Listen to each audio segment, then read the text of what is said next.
അതുപോലെ നോമ്പിന്നാപത്താണ് നമീമത്തും തികച്ചും ഹറാമെന്നാണ് സകല അയിമ്മത്തും.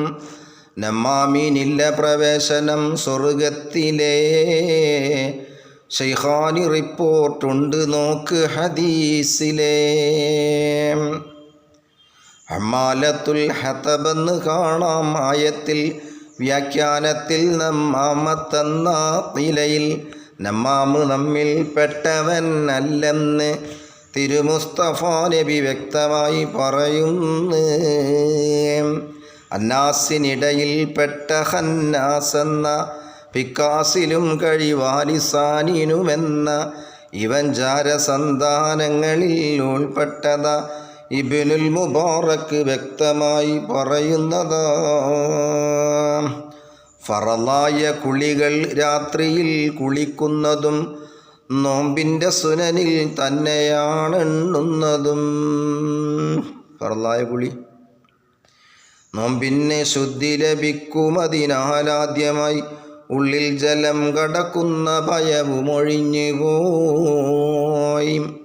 മുങ്ങിക്കുളിച്ചത് കൊണ്ട് വെള്ളം ഉള്ളിലായി, എന്നാലുടൻ അത് കൊണ്ട് നോമ്പും ബാത്തിലായി. കുളി വാജിബായാൽ തന്നെയും മുറിയുന്നതാ. മുങ്ങിക്കുളിക്കൽ അവന് മക്റൂഹുള്ളതാ. സുന്നത്ത് കുളിക്കുന്ന സമയം വെള്ളവും ഉള്ളിൽ കടന്നാൽ മുറിയുമെന്ന നിയമവും.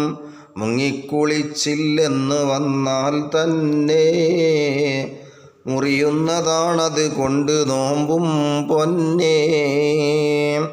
ഗുഹ്യം ചൊറിഞ്ഞതിനാലെ വന്ന സ്ഖലനവും മുറിയുന്നതല്ലത് കൊണ്ട് എന്നാ നിയമവും. ചൊറിയുന്നതിൽ പതിവാണിതുണ്ടാകുന്നത് എന്നുള്ള വിവരം ഉണ്ട്, എന്നാലല്ലിത്. ഉജൈരിമി നീ നോക്കി 2 ഉണ്ടിത്. 81 പേജിലാ പറയുന്നത്.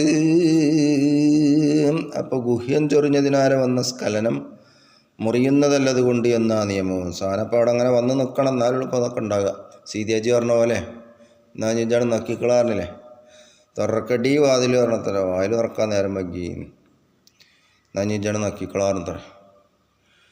മുറിക്കുന്ന ഭക്ഷണവും ഹലാലാകേണ്ടതാ, പ്രത്യേകമായി അതിൽ ശ്രദ്ധയും വേണ്ടുന്നതാ. ഹലാല് നീ ത്വജിച്ചിട്ട് നോമ്പ് പിടിക്കലും ഹറാമ് തിന്നും കൊണ്ട് പിന്നെ മുറിക്കലും. കസുറന്നെടുത്തവൻ പോലെയാ നീ അന്ന്, ക്ഷണം തന്നെ ഉഗ്രൻ പട്ടണം തകർക്കുന്നു. അപ്പോൾ ഹലാലായ ഭക്ഷണം വേണം, മുറിച്ചിടുന്നത് അതുകൊണ്ടാകണം എന്നാണ് പറയുന്നത്. അല്ലാതെ വലിയൊരു കെട്ടിടം നമ്മൾ പണിതിട്ട് അത് പൊളിച്ചിടുന്നത് പോലെയാണ് ഹലാലായ ഭക്ഷണം കൊണ്ട് അല്ലാതെ നോമ്പ് തുറന്നാൽ. പിന്നെ അങ്ങനെ ക്ഷണം തന്നെ ഉഗ്രൻ പട്ടണം തകർക്കുന്ന. ശഹവത്തിളക്കുന്നില്ല എന്നാൽ തന്നെ കുബുലത്തൊഴിക്കൽ നല്ലതാണേ പൊന്നേ. അപ്പോൾ ശഹവത്തൊന്നും വരില്ല, എന്നാലും പെണ്ണിനെ പോയിട്ട് ചുംബിച്ചാൽ നമ്മളെ പെണ്ണുങ്ങളെയല്ല, വേറെ അന്യ പെണ്ണുങ്ങളെയല്ല. സ്വീപ്പുണ്ടാക്കരുതേ. വെറുതെ അവളെ പൊടിയിട്ടൊന്ന് ചുംബിച്ചത് ഒഴിവാക്കലാണ് നല്ലത് എന്നാണ് പറഞ്ഞത്. ചുംബിച്ച് കഴിഞ്ഞാൽ പിന്നെ അതിൻ്റെ അപ്പുറത്തേക്ക് കിടക്കും, അതുകൊണ്ടാണ് ഈ പറയുന്നത്.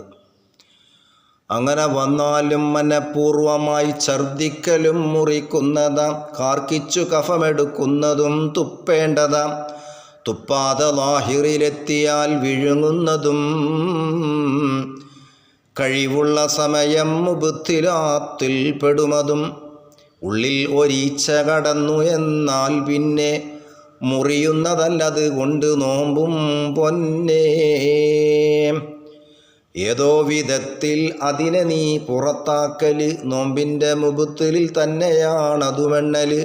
ഉള്ളിൽ കിടന്നത് കൊണ്ട് ബുദ്ധിമുട്ടുണ്ട്, എന്നാൽ എടുക്കാമെന്ന നിയമവുമുണ്ട്. പിന്നീട് നോമ്പത് നീക്കമോ വീട്ടേണ്ടതാ എന്ന് ഇബ്നു ഹജറും വ്യക്തമായി പറയുന്നതാ.